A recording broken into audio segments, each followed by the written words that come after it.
नमस्कार दोस्तों, हमारी आज की कहानी है दूज का चांद।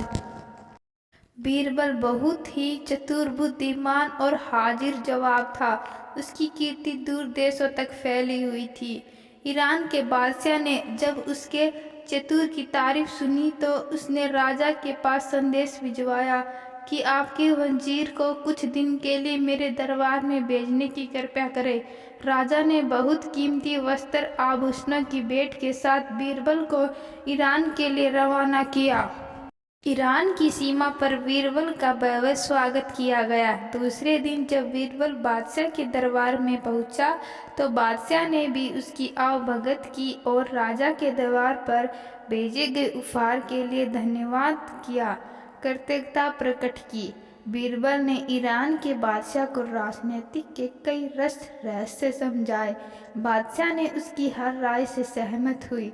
विदाई की बेला में बादशाह ने अपने सभी दरबारियों के बीच हिंदुस्तानी वजीर से एक सवाल किया कि आपके राजा और मेरे बीच आप कैसे तुलना करते हैं।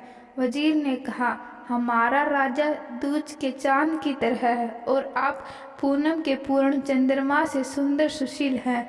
बीरबल के साथ आए राजा के दरबारियों को मौका मिल गया। वह आपस में इस बात को लेकर खुसर खुसर करने लगे कि बीरबल ने ईरान के बादशाह की स्वागतम सरकार के आगे अपने राजा को नीचा दिखाया है। ईरान के बादशाह को तो पूनम का चांद बताया और अपने राजा को दूज का चांद। दूसरे दरबारी ने हाँ में हाँ मिलाते हुए कहा, हाँ तुम ठीक कहते हो, पूनम का चांद बहुत बड़ा और चमकीला होता है, जबकि दूज का चांद एक पतली सी रेखा की तरह है। वजीर ने अपने राजा को छोटा बताया, इसकी हमें शिकायत करनी चाहिए। तीसरे दरबारी ने कहा। जब बीरबल वापस अपने राजा के दरबार में लौटा तो राजा ने सारा हालचाल पूछा। बीरबल की बातें सुनकर राजा बोला, आपने हमारे दरबार की शोभा ईरान तक फैलाई है, इसकी हमें बहुत खुशी है। साथ गए दरबारियों ने पूनम चांद और दूज के चांद वाली बात भी बताई। राजा इस पर बहुत नाराज हुआ। दूसरे दिन बीरबल से उसने पूछा, आपने मेरी तुलना पूनम के चांद से क्यों नहीं की। वजीर का सारा माजरा समझ में आ गया। वह बोला, हुजूर, आप दूज के चांद की तरह हमेशा अपने पराक्रम, कीर्ति और साम्राज्य कोई दिन दूना रात चुगना बढ़ा रहे हैं, इसलिए मैंने आपकी प्रशंसा दूज के चांद की उपाधि दी।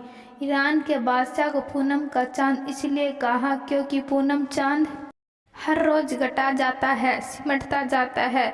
अमावस की रात को तो बिल्कुल भी नहीं निकलता। आपको दूज का चांद बताकर मैंने अपने राजा की महानता का बखान किया है। दूज का चांद सबको प्रिय होता है। आप खुद फैसला करें, दूज का चांद सर्वश्रेष्ठ है या फिर पूनम का।